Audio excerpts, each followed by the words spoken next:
Here's how to give your footage a vintage look without actually having to use vintage lenses. And when I say vintage, it's because a lot of vintage lenses are known for having unique characteristics and distortions specifically around the edges of the frame. But for me personally, I love to use the autofocus from my modern lenses, and I don't want to invest into external focus pulling gear. So I'll show you how to get that vintage effect in DaVinci Resolve.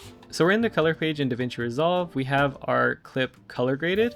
Now we're just going to hold Option and press S one more time. We're going to create another node.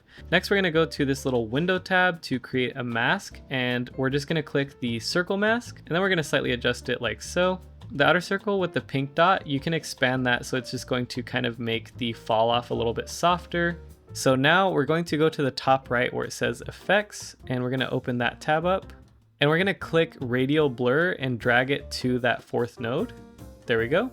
And it looks a little bit blurry kind of in the center, so we're just going to invert that mask. So now the effect is around the edges. And then if you click this little icon in the top left, basically the gray center is what's unaffected by that radial blur effect. And if we wanted to shift the effect around, we can click the little star icon and drag it around. But let's just kind of leave it in the center for now. So right now the effect is super strong. So what we can do is in the top right of radial blur, we can adjust the strength and press P to go to full screen. As you can see, this is what it looks like clean. And then between 2 and 300 is where I find the sweet spot to be. So that looks kind of cool.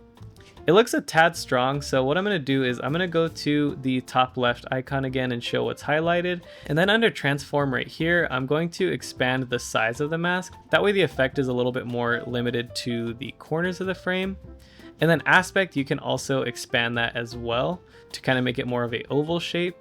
And let's see how it looks now.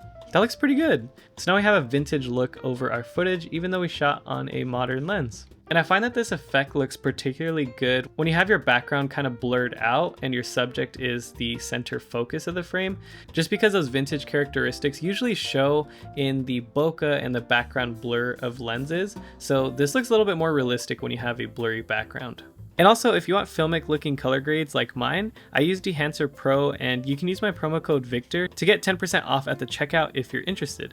And I have a full color grading tutorial on my channel as well. And that's literally all you have to do to make your modern lenses look more vintage. So anyways, thanks for watching, and if you do want to continue to learn more, be sure to like and subscribe, and I'll see you in the next one.